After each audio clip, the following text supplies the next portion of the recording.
Hai, Assalamualaikum warahmatullahi wabarakatuh. Berjumpa kembali dengan saya Sam Singo, tentunya masih dalam channel Singo Deso. Bagaimana kabar kawan-kawanku semuanya? Semoga dalam keadaan sehat walafiat, tanpa kurang suatu apapun, dimurahkan rezekinya, dan tentunya dilancarkan usahanya. Amin. Nah, dalam video kali ini, saya berada di kamar saya. Tuh, di sebelah sana ada, di luarnya seperti itu ya. Oke.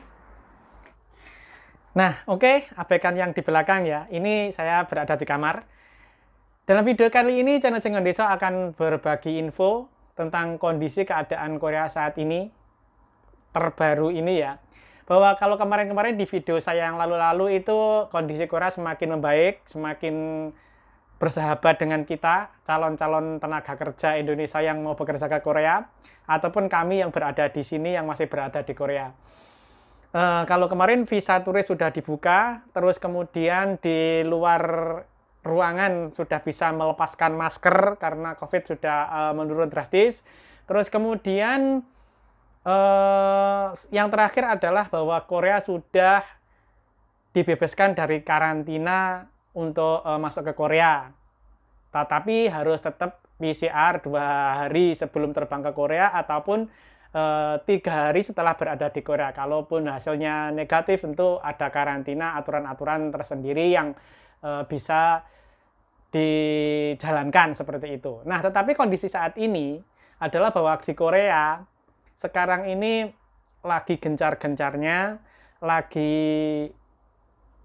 apa ya, tidak bersahabat dengan orang-orang asing, terutama yang berstatus swasta.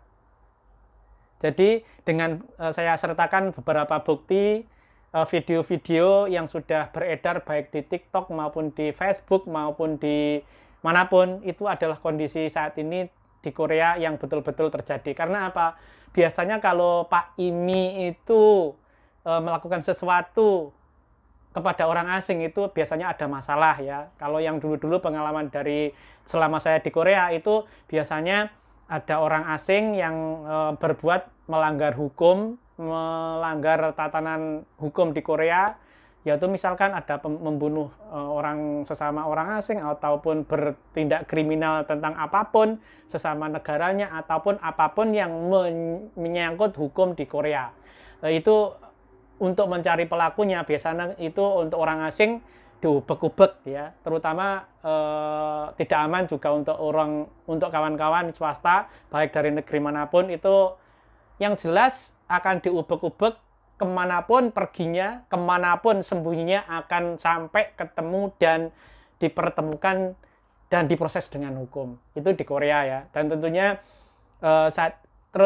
selanjutnya untuk saat ini kondisi Korea memang lagi agak genting karena apa ya? Karena hari ini berapa bulan ini ya, bulan kemarin sampai bulan ini terjadi apa ya? Perubahan kepala negara ataupun kepala daerah atau apapun. Kalau di Indonesia mungkin DPRD daerah, DPR sampai DPR pusat, dan juga presidennya sekarang saat ini adalah pemilihan dan sudah terpilih. Mungkin peraturan setiap presiden itu berbeda, untuk peraturan kepresnya atau apapun itu berbeda. Jadi untuk saat ini yang jelas ada operasi besar-besaran. Saya bilang besar-besaran ini nanti disangkanya saya itu membesar-besarkan ya. Tapi yang jelas nanti akan saya sertakan di video ini video-video dari beberapa kawan-kawan, dari beberapa di media sosial seperti Facebook dan lain sebagainya ataupun TikTok. Saya sertakan bahwa ini betul-betul real kenyataannya di Korea. Bahkan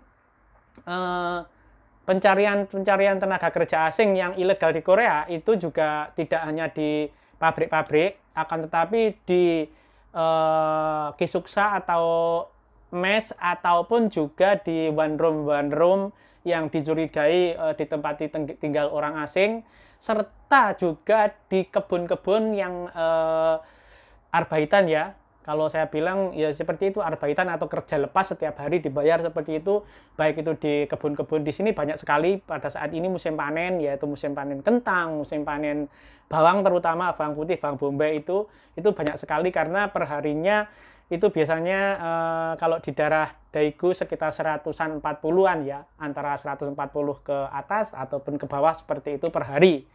Terus kemudian berbeda juga di daerah lain. Ada di sini kalau yang kerja arbaitan di kebun itu bisanya di anggur, di apel, itu yang arbaitan dan sebagainya. Dan saya sarankan buat bagi teman-teman yang berada di Indonesia atau kawan-kawan yang masih berada di Indonesia yang ingin pergi ke Korea dengan bekerja ke Korea dengan memakai visa selain visa E9, misalkan selain visa E9 dan E10 atau visa yang lain yang datangnya itu terus disalahgunakan untuk ke Korea untuk bekerja. Saya rekomendasikan jangan dulu, karena saat ini yang jelas Korea tidak bersahabat dengan orang-orang asing yang berstatus swasta seperti itu. Yang saya sarankan seperti itu karena apa? Karena kawan-kawan berangkat ke Korea itu sudah mengeluarkan biaya banyak. Tentunya yang pertama dilakukan di Korea adalah mengembalikan modal itu seperti itu. Kan tetapi kondisinya saat ini seperti itu tadi, kondisi saat ini tidak aman. Dan videonya seperti ini.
Oke kawan-kawan Singo Deso, apabila ada kata-kata saya ataupun video-video di dalam video ini ada yang ada yang menyinggung perasaan kawan-kawan semuanya, mohon maaf yang sebesar-besarnya dan saya akhiri. Wassalamualaikum warahmatullahi wabarakatuh. Bye.